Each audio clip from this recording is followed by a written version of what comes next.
వే gold trusted gold buyers మీరు తాకట్టు పెట్టిన బంగారాన్ని విడిపించి ఈ రోజు ఉన్న మార్కెట్ ధరకు కొనబడను. రాజకీయాల్లో సీఎం పదవి మార్పు ఉంటుందా ఉండదా అనే సందిగ్ధతకు ఎట్టకేలకు కాంగ్రెస్ అధిష్టానం తెరదించింది. ఇక సీఎం సిద్ధరామయ్య రాజీనామా లాంఛనంగా మారింది. ఇక ఈ మేరకు అఫీషియల్ గా ఒక ప్రకటన విడుదల చేశారు. ఇటు సీఎం సిద్ధరామయ్య రాజీనామా చేస్తున్నారు. అఫీషియల్ ప్రకటన తర్వాత ఇక మంత్రివర్గాన్ని రద్దు చేస్తున్నట్లు ప్రకటన విడుదలైంది. ఈ మధ్యాహ్నం 3 గంటలకు గవర్నర్ అపాయింట్మెంట్ కోరారు సిద్ధరామయ్య. ప్రెస్ మీట్ లో అధికారికంగా సిద్ధరామయ్య ఆ తర్వాత మాట్లాడనున్నారు. ఇక ఇప్పటికే పరమేశ్వరన్ దీనికి సంబంధించి ఒక ప్రకటన విడుదల చేశారు. మరొకవైపు సిద్ధరామయ్య చెప్పడం జరిగింది, మనస్ఫూర్తిగా తాను రాజీనామా చేస్తున్నానంటూ సిద్ధరామయ్య చెప్పారు.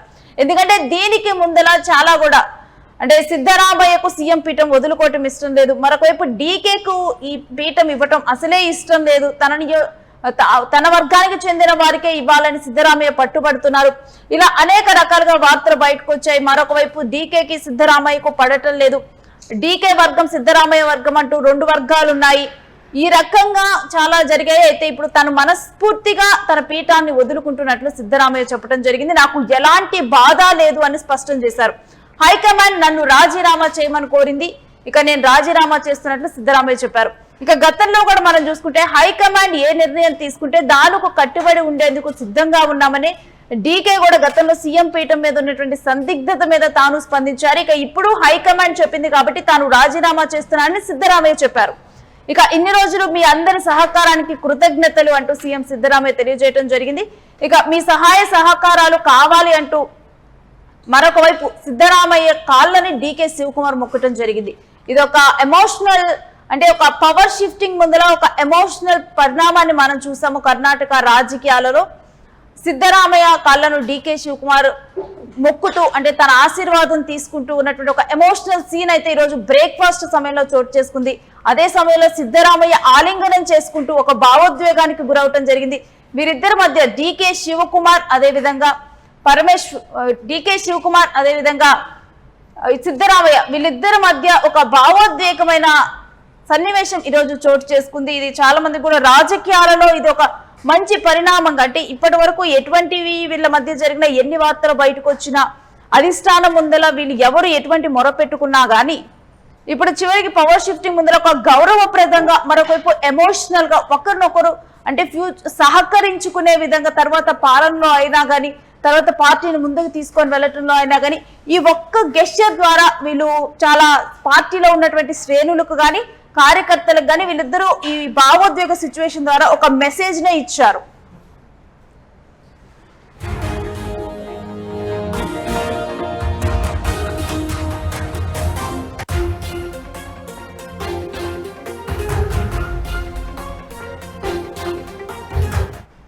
ఇక ఈ అంశం గురించినటువంటి డీటెయిల్స్ మా ప్రతినిధి కిరణ్ అడిగి తెలుసుకుందాం. ఎస్ కిరణ్, డీకే కళ మరికొన్ని గంటలు కానీ నిమిషాలనే చెప్పొచ్చు, నిమిషాల్లో నెరవేరబోతుంది. ఇటు సిద్ధరామయ్య పీఠం దిగబోతున్నారు, మరొక వైపు తాను సీఎం గా ప్రమాణ స్వీకారం చేసేందుకు సిద్ధంగా ఉన్నారు. ఇవన్నీ కూడా అంటే అధికారికంగా జరిగిపోతూ ఉన్నాయి ఒకదాని తర్వాత ఒకటి. పూర్తి డీటెయిల్స్ ఏంటి? కర్ణాటక సీఎం గా సిద్ధరామయ్య రాజీనామా చేస్తున్నట్టు స్పష్టమైన ప్రకటన జారీ చేశారు. తాను మధ్యాహ్నం 3 గంటలకి గవర్నర్ అపాయింట్మెంట్ కోరినట్టు కూడా మనకు సమాచారం వినిపిస్తుంది. సీఎం రాజీనామాతో నేరుగా మంత్రిమండలి కూడా రద్దు చేస్తున్నట్టు ఆయన స్పష్టమైన ప్రకటన చేశారు. రాజీనామా చేసిన తర్వాత ప్రెస్ మీట్ లో ఆయన మాట్లాడే అవకాశాలు ఉన్నాయి. తాను మనస్ఫూర్తిగా రాజీనామా చేస్తున్నాను, నాకు ఎలాంటి బాధ లేదు, హైకమాండ్ రాజీనామా చేయమని నన్ను కోరింది, మీ అందరి సహకారానికి కృతజ్ఞతలు అంటూ నేరుగా సీఎం సిద్ధరామయ్య ప్రకటించారు. మరోపక్క సీఎం రాజీనామా కంటే ముందు దాదాపు సీఎం ఆఫీస్ లో 45 నిమిషాలు ఏకాంత భేటీ జరిగింది. ఈ ఏకాంత భేటీలో నేరుగా సిద్ధరామయ్య కాళ్ళు ముక్కి ఆశీర్వాదం తీసుకున్నారు డీకే శివకుమార్. సుదీర్ఘకాలం రాజకీయాల్లో ఉన్న సిద్ధరామయ్య జేడీఎస్ నుంచి కాంగ్రెస్ పార్టీలోకి వచ్చారు, కాంగ్రెస్ పార్టీ ముఖ్యమంత్రి అయ్యారు, కాంగ్రెస్ పార్టీలో సుదీర్ఘ సేవలు అందించారు. ఇక్కడ ప్రధానంగా అహింద ఏదైతే బీసీ ఎస్సీ ఎస్టీ మైనారిటీ కులాలను ఏకం చేశారు. కర్ణాటకలో కాంగ్రెస్ ప్రభుత్వం రావడానికి డీకేతో పాటు సిద్ధరామయ్య కృషి చేశారు. అన్ని వర్గాలను కలుపుకొని పోవడంలో సిద్ధరామయ్య సిద్ధహస్తుడని చెప్పొచ్చు. అన్ని కులాలను అన్ని మతాలను ఏకం చేసిన ఘనత కూడా సిద్ధరామయ్యకి దక్కుతుంది. అయితే ఇక్కడ 2.5 ఫార్ములా ఏదైతే 2.5 సంవత్సరం ఫార్ములాను కాంగ్రెస్ పార్టీ అధిష్టానం ముందే రూపొందించింది. మొదటి ముఖ్యమంత్రిగా తనకు అవకాశం ఇవ్వాలంటూ డీకే పట్టుబట్టినప్పటికీ కూడా కాంగ్రెస్ పార్టీ అధిష్టానం నేరుగా 2.5 ఏళ్ల తర్వాత నీకు అవకాశం ఇస్తామంటూ గతంలో వారు నేరుగా ప్రకటించడం, ఆ నేపథ్యంలో భాగంగా 2.5 సంవత్సరం కాలం పూర్తయింది. పలుసార్లు ముఖ్యమంత్రి పీఠం కోసం ఢిల్లీ చుట్టూ ప్రదక్షిణ చేశారు డీకే. అయితే 5 రాష్ట్రాల ఎన్నికల తర్వాత ముఖ్యమంత్రి పీఠం పైన ఒక నిర్ణయానికి వస్తాం, ప్రస్తుతానికి ఎలాంటి మార్పు లేదంటూ ప్రకటిస్తూ వస్తున్న కాంగ్రెస్ పార్టీ అధిష్టానం చివరికి ఎట్టకేలకు ఒక నిర్ణయం తీసుకుంది. ఏదైతే గ్రౌండ్ లో గాని ఈ ప్రజల్లో గాని పార్టీలో గాని బలమున్న నేతలకు అవకాశం ఇవ్వాలనే యోచనలో కేరళలో కూడా నేరుగా కేసీ వేణుగోపాల్ కు ఎమ్మెల్యేల మద్దతు ఉంది, నాయకుల మద్దతు ఉంది, రాహుల్ గాంధీ మద్దతు ఉన్నప్పటికీ కూడా విడి సతీశన్ క్షేత్రస్థాయిలో బలం ఉన్న విడి సతీశన్ వైపు ప్రియాంక గాంధీ మొగ్గు చూపింది. విడి సతీశన్ ముఖ్యమంత్రి పదవి వచ్చింది.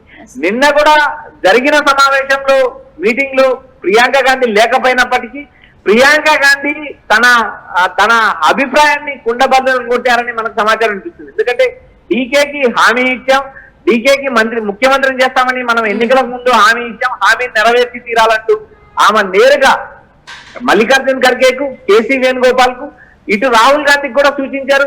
మరోపక్క సోనియా గాంధీకి అత్యంత ఆప్తుడుగా సోనియా గాంధీ బిడ్డగా ముద్రపడిన డీకేని ముఖ్యమంత్రిని చేయాలని కాంగ్రెస్ పార్టీ అధిష్టానం నిర్ణయం తీసుకుంది. ఈ పవర్ షేరింగ్ ఫార్ములా ఏదైతే ఉందో ఇప్పుడు పవర్ షిఫ్టింగ్ అవుతుంది. కానీ దీనికి ముందర ఒక్కసారి 2.5 సంవత్సరాల్లో కనుక మనం చూసుకుంటే, అంటే ఈ 2.5 సంవత్సరాల కాలం ముగిసిన తర్వాత చూసుకుంటే అసలు ఈ పవర్ షిఫ్టింగ్ అనేది ఉంటుందా ఉండదా, ఇటు సిద్ధరామయ్య కొనసాగే అవకాశం కనిపిస్తుంది, లేకపోతే కనుక కాంగ్రెస్ పార్టీకి నష్టం వచ్చే అవకాశం, డీకే మీద పలు ఆరోపణలు ఉన్నాయి. ఇవన్నీ కూడా సిద్ధరామయ్య అసలు వేరే ఫార్ములా ఢిల్లీకి చెప్తూ ఉన్నారు. డీకే గనక ఆ స్థానం కనుక డీకే సీఎం అయితే గనక పార్టీకి ఏదో ఒకట్లా జరిగే అవకాశం ఉంటుంది అని చెప్పి కూడా ఈ రకంగా కూడా చాలా తెర మీదకి వచ్చే చాలా నాటకీయ పరిణామాలే చోటు చేసుకున్నాయి. ఒక్కసారి దీని ముందర జరిగినటువంటి పరిణామాలని మనం కనుక రివైజ్ చేసుకుంటే ఇంపార్టెంట్ గా కానీ మనం ఏం మాట్లాడుకోవచ్చు దీంట్లో కీలకంగా? ఇక్కడ సీఎం పీఠము 2.5 ఫార్ములాను కాంగ్రెస్ పార్టీ అధిష్టానం రూపొందించింది. అదే విధంగా ఆ కాంగ్రెస్ పార్టీ 135 సీట్లతో అధికారంలోకి వచ్చిన రోజు ఇద్దరి మధ్య సయోధ్య కుదర్చడానికి దాదాపు 10 నుంచి 12 రోజులు పట్టింది. ముఖ్యమంత్రిగా డీకేని చేయాలి అనేది కాంగ్రెస్ పార్టీ అధిష్టానం నిర్ణయం తీసుకున్నప్పటికీ అప్పటికున్న రాజకీయ పరిణామాలు, అప్పటికున్న పరిస్థితుల ఆధారంగా సీనియరు అన్ని కులాలలో యాక్సెప్టెన్సీ ఉంది కాబట్టి సిద్ధరామయ్యను ముఖ్యమంత్రిగా ఎన్నుకున్నారు. ముఖ్యమంత్రిగా ఎన్నుకున్న సమయంలోనే పలు వివాదాలు నడిచింది. ఎందుకంటే తనకు ముఖ్యమంత్రి పీఠం ఇస్తామంటూ కాంగ్రెస్ పార్టీ హామీ ఇచ్చింది. పిసిసి అధ్యక్షుడిగా కాంగ్రెస్ పార్టీని పట్టాలపైకి ఎక్కించి కాంగ్రెస్ పార్టీ అధికారంలోకి రావడానికి డీకేతో పాటు సిద్ధు కూడా సమానమైన హోదా, సమానమైన స్థాయిలో పనిచేశారు. అసెంబ్లీలో ప్రతిపక్ష నేతగా సిద్ధరామయ్య వ్యవహరించారు, అధికారంలోకి వచ్చిన తర్వాత ముఖ్యమంత్రిగా వ్యవహరించారు. అయితే ఇక్కడ ప్రధానంగా ఇక్కడ ఉన్న ఒక మేజర్ డిఫెక్ట్, ఇద్దరి మధ్య ఉన్న తేడాను మనం ఒకసారి గమనిస్తే, సిద్ధరామయ్యకు అన్ని సామాజిక వర్గాలలో బలం ఉంది, అన్ని సామాజిక వర్గాల్లో యాక్సెప్టెన్సీ ఉన్న నాయకుడు సిద్ధరామయ్య. అటు డీకే వైపు మనం చూసినప్పుడు డీకే దూకుడు గల స్వభావం, డీకే నేరుగా కాంగ్రెస్ పార్టీ అధిష్టానానికి విజయుడు, కాంగ్రెస్ పార్టీని పట్టాలెక్కించిన నేత, ఆర్థికంగా కాంగ్రెస్ పార్టీని ఆదుకున్న నేత. ఏ రాష్ట్రంలో ఎన్నికలు జరిగినా డీకే కీలక పాత్ర పోషిస్తారు. తెలంగాణ ఎన్నికలు జరిగినా డీకే కీలక పాత్ర పోషించారు, అస్సాంలో ఎన్నికలు జరిగినా డీకే కీలక పాత్ర పోషించారు. భారతదేశంలో ఎక్కడ కాంగ్రెస్ పార్టీకి సమస్య వచ్చినా ఆ రాష్ట్రంలో నేనున్నాను అంటూ ముందుగా ట్రబుల్ షూటర్ గా పేరు పొందిన డీకేనే కాంగ్రెస్ పార్టీ అధిష్టానం రంగంలోకి దించింది. అది ఆర్థిక వ్యవహారాలు కావచ్చు, నేతల మధ్య సఖ్యత కావచ్చు. ఇలాంటి అదనపు క్వాలిఫికేషన్స్ డీకే ఉండడం. మరోపక్క సిద్ధరామయ్య ఈ ఎన్నికలకు ముందు తనకు చివరి ఎన్నికలు, తాను ఈ ఎన్నికల తర్వాత పోటీ చేయను, నాకు ఇదే చివరి ఎన్నికలు, ఇదే నేను చివరిసారి ముఖ్యమంత్రి అంటూ ఆయన గతంలో ప్రకటించారు. ఆ నేపథ్యంలో భాగంగా ఇద్దరి మధ్య సఖ్యత కుదిర్చారు. ఈ సఖ్యతలో భాగంగానే 2.5 ఫార్ములాను అమలు చేశారు. ఇప్పటికీ కూడా దాదాపు 2 ఏళ్లు కంప్లీట్ అయిపోయింది, 3వ సంవత్సరం జరుగుతుంది. దాదాపు గత డిసెంబర్ లోనే అధికార మార్పిడి జరిగి ఉండాలి. కేవలం 5 రాష్ట్రాల ఎన్నికల నేపథ్యంలో భాగంగానే కాంగ్రెస్ పార్టీ అధిష్టానము ఈ ముఖ్యమంత్రి మార్పు అనే అంశం తాత్కాలికంగా పక్కన పెట్టింది. ఏదైతే అస్సాం ఎన్నికల ఇన్ఛార్జిగా డీకే నియమించినప్పుడు కూడా ఆయన నేరుగా రాహుల్ గాంధీని ప్రశ్నించారు. నేను ఇన్నేళ్లు కాంగ్రెస్ పార్టీకి సేవ చేశాను, నా చిరకాల కోరిక ముఖ్యమంత్రి పీఠం, మా ముఖ్యమంత్రి పీఠం నాకు దక్కుతుందా దక్కదా, ఒక క్లారిటీ ఇవ్వండి అంటూ నేరుగా రాహుల్ గాంధీనే ప్రశ్నించారు డీకే. అయితే అప్పుడు ఉన్న రాజకీయ పరిణామాల్లో భాగంగా నీ కష్టం ఎక్కడికి పోదు, నీ కష్టానికి తగ్గ ఫలితం ఉంటుందంటే 5 రాష్ట్రాల ఎన్నికలకు ముందు కూడా రాహుల్ గాంధీ నేరుగా డీకేకి హామీ ఇచ్చారు. అనుకున్న విధంగా ఇప్పుడు డీకేనైతే సీఎం పీఠాన్ని దక్కించుకున్నారు. మరొకవైపు మంత్రివర్గం కూడా క్యాన్సిల్ అయిపోయింది. మరి డీకే పాత మంత్రివర్గాన్ని మరలా తీసుకొని కంటిన్యూ చేయనున్నారనుకోవచ్చా, పాత కొత్తల కలయిక జరగనుందనుకోవచ్చా, లేకపోతే మొత్తం కూడా ఒక కొత్త మంత్రివర్గం రానుందనుకోవచ్చా? నేను ఇక్కడ ప్రధానంగా ఇద్దరి నాయకులను సమన్వయం చేసే విధంగా, 2 వర్గాలను సమన్వయం చేసే విధంగా క్యాబినెట్ కూర్పు ఉంటుంది అని మనకు ఢిల్లీ నుంచి సమాచారం ఇస్తుంది. డిప్యూటీ సీఎం ఒకరే ఉండేవాళ్ళు, ఏది సిద్ధరామయ్య మంత్రివర్గంలో డిప్యూటీ సీఎం ఒక్కరే ఉండేవారు. పిసిసి అధ్యక్షుడిగా డిప్యూటీ ముఖ్యమంత్రిగా నేరుగా ఏదైతే డీకే ఉండేవాడు. ఇప్పుడు డీకే పిసిసి పదవికి రాజీనామా చేయాలి, డిప్యూటీ సీఎం కు రాజీనామా చేయాలి. ఈ 2 ఆల్రెడీ ఇప్పుడు సిద్ధరామయ్య మంత్రివర్గంతో క్యాబినెట్ రద్దు కావడంతో డీకే మంత్రి పదవి కూడా రద్దయిన నేపథ్యం ఉంది. ఇక్కడ పిసిసి అధ్యక్షుడిగా ప్రస్తుతం కొనసాగుతున్నారు. ఇప్పటికే పిసిసి అధ్యక్షుడిగా గతంలోనే డీకే రాజీనామా సమర్పించారని ఒక ప్రచారం అయితే నడుస్తుంది. ఇప్పుడు ప్రధానంగా కొత్త మంత్రివర్గంలో అటు సిద్ధరామయ్య వర్గులు ఉంటారు, డీకే వర్గీయులు ఉంటారు. 2 వర్గాలను సమన్వయం చేస్తూ క్యాబినెట్ కూర్పు ఉంటుంది. మరోపక్క ఉప ముఖ్యమంత్రులు ఏవైతే డిప్యూటీ సీఎం పదవులు 3 ఇవ్వాలి అంటూ కాంగ్రెస్ పార్టీ అధిష్టానం ఒక ఫార్ములా రెడీ చేసిందని వినిపిస్తుంది. అందులో డీకేకి సంబంధించిన ఒక వ్యక్తికి ఉప ముఖ్యమంత్రి, మరోపక్క సిద్ధుకు సంబంధించిన వారు సీనియర్ నేతలు, ఎస్సీ సామాజిక వర్గానికి సంబంధించిన ఒకరు, బీసీ సామాజిక వర్గానికి సంబంధించిన మరొకరిని కూడా డిప్యూటీ సీఎంలుగా చేసే అవకాశాలు ఉన్నాయి. ఒక ముఖ్యమంత్రితో పాటు 3 ఉప ముఖ్యమంత్రులు చేసే దిశగా కాంగ్రెస్ పార్టీ అధిష్టానం ఆలోచించింది. పవర్ షేరింగ్ అనేది ఒక నేత దగ్గరే లేకోకుండా 3 లేదా 4 నేతల మధ్య పవర్ షేరింగ్, ఒక నిర్ణయం తీసుకునేటప్పుడు ఏకపక్షంగా నిర్ణయం తీసుకోకుండా ఈ నేతలతో సంప్రదించి నిర్ణయాలు తీసుకునే విధంగా క్యాబినెట్ కూర్పు ఉంటుందని మనకు సమాచారం ఉంది. అయితే ఎప్పుడు ముఖ్యమంత్రిగా డీకే ప్రమాణ స్వీకారం చేస్తారా, శాసనసభ సిఎల్పి మీటింగ్ ఎప్పుడు జరుగుతుందా అనేది కూడా మనం 2-3 రోజుల్లో చూడాలి. అయితే నేడు రాజీనామా చేసిన తర్వాత సిద్ధరామయ్య నేరుగా ఢిల్లీకి వెళ్ళనున్నారు. మరి ఆయన రాజ్యసభ సీటుతో పాటు జాతీయ స్థాయిలో కాంగ్రెస్ పార్టీ బాధ్యతలు చేపడతారా లేదా అనేది కూడా ఒక ప్రశ్నార్థకంగా మారి. అయితే ఇప్పటికీ అత్యంత గౌరవంగా సిద్ధరామయ్యని సాగనంపే కార్యక్రమం కాంగ్రెస్ పార్టీ చేస్తుంది. రాజ్యసభకు సిద్ధరామయ్య ఎన్నికైతే దక్షిణ భారతదేశంలో ఓబీసీ నేతగా, భారతదేశంలో అత్యంత మాటకారిగా పేరున్న సిద్ధుకు మరికొన్ని బాధ్యతలు కాంగ్రెస్ పార్టీ అధిష్టానం అప్పచెప్పే యోచనలో ఉందని ప్రచారం నడుస్తుంది. మనకి ఇప్పటి వరకు అందుతున్న సమాచారం సిద్ధరామయ్య ముఖ్యమంత్రి పదవికి రాజీనామా చేయడం లాంఛనమే. 3 గంటలకు ఆయన గవర్నర్ అపాయింట్మెంట్ కోరారు. మరి 3 గంటలకు గవర్నర్ వస్తారా రారా? ప్రస్తుతం గవర్నర్ ఇండోర్ లో ఉన్నారు. మరి గవర్నర్ కార్యాలయం అయితే ఇంకా లోక్ భవన్ కార్యాలయం గవర్నర్ కి సంబంధించిన ఫ్లైట్ టికెట్ బుక్ కాలేదంటూ సమాచారం అనిపిస్తుంది. ఒకవేళ కనుక గవర్నర్ ఆ టైం కి రాలేకపోతే అంటే మెయిల్ ద్వారా పంపించొచ్చా, లేకపోతే స్వయంగా గవర్నర్ కు మాత్రమే అందిస్తేనే ఆ రాజీనామా ఆమోదం పొందుతుందా? రేణు, ఇక్కడ గవర్నర్ కార్యాలయానికి వెళ్ళి గవర్నర్ కార్యదర్శి కూడా రాజీనామా సమర్పించే అవకాశాలు స్పష్టంగా ఉన్నాయి. మరోపక్క గవర్నర్ కు ఈమెయిల్ ద్వారా కూడా రాజీనామాను పంపించే అవకాశాలు ఉన్నాయి. అయితే ఏ ముఖ్యమంత్రి కూడా తాను గౌరవంగా గవర్నర్ కార్యాలయానికి వెళ్తారు, హుందాగా రాజీనామా సమర్పిస్తారు. ఆ నేపథ్యంలో భాగంగా ఆ సమయానికి గవర్నర్ ఉన్నా లేకపోయినా ఏదైతే గవర్నర్ కార్యదర్శికి రాజీనామా సమర్పిస్తారు, ఆ రాజీనామా ఫార్మెట్ లో రాజీనామా ఉంటే గవర్నర్ ఆమోదిస్తారు. కాబట్టి నేరుగా మెయిల్ ద్వారా వెళ్ళిన ఆ కాపీ గవర్నర్ పరిశీలించాల్సిన పరిస్థితి ఉంది. సిద్ధరామయ్య తన సంతకాన్ని కానీ సిద్ధరామయ్య స్వహస్తాలతో రాసిన లెటరా లేక మరొకటే అనేది కూడా గవర్నర్ సిద్ధరామయ్య సంతకాన్ని చెక్ చేసిన తర్వాత ఆమోదిస్తారు. నేరుగా గవర్నర్ ను కలిసే నేపథ్యంలో అయితే నేరుగా గవర్నర్ సమర్పించడం, గవర్నర్ తేనేటి వినడం, దాదాపు 5 నుంచి 10 నిమిషాలు ఈ కార్యక్రమం ఇద్దరి మధ్య సంభాషణ జరిగే అవకాశం ఉంటాయి. గవర్నర్ లేని సమయంలో అసెంబ్లీ ఏదైతే గవర్నర్ కార్యదర్శితో భేటీ అవుతారు, ఆయనకు లేఖ అందిస్తారు, గవర్నర్ కు సూచనగా సమాచారం ఇవ్వమని కార్యదర్శి ద్వారా సమాచారం ఇవ్వమని కోరతారు. కాబట్టి ఇక్కడ గవర్నర్ ఉన్నా లేకపోయినా అది పెద్ద అంశం కాదు. ఎందుకంటే నేరుగా గవర్నర్ కార్యాలయానికి వెళ్ళి రాజీనామా సమర్పించిన తర్వాత మోస్ట్లీ యాక్సెప్ట్ చేసే అవకాశాలు ఉన్నాయి. నేడు లేదా రేపట్లో సీఎం సిద్ధరామయ్య రాజీనామా యాక్సెప్ట్ చేసే అవకాశం. మరొక వైపు డీకే ప్రమాణ స్వీకారం, అదే విధంగా ప్రమాణ స్వీకారంతో పాటు వెంటనే మంత్రివర్గ విస్తరణ ఒక 24 గంటల్లో ఇవన్నీ జరగబోనున్నాయనుకోవచ్చా?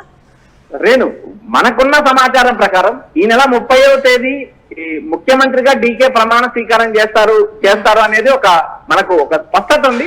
అయితే ఇదే సమయానికి ఆయన వచ్చిన ఊహాగానాల ప్రకారం 30వ తేదీ ప్రమాణ స్వీకారం చేస్తారా లేక ఎక్స్టెండ్ చేస్తారా అనేది చూడాలి.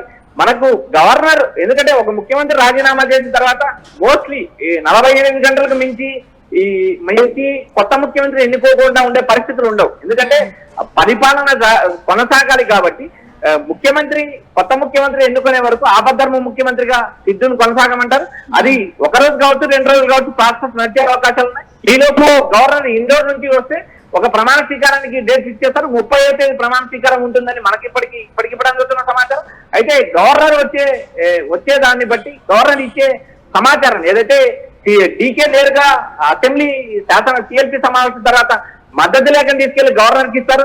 గవర్నర్ ను సమయం అడుగుతారు, మాకు పలానా రోజు మేము ముఖ్యమంత్రిగా ప్రమాణ స్వీకారం చేయాలనుకుంటున్నాం కాబట్టి మీ విలువైన సమయాన్ని కేటాయించండి అంటూ గవర్నర్ ని విజ్ఞప్తి చేస్తారు.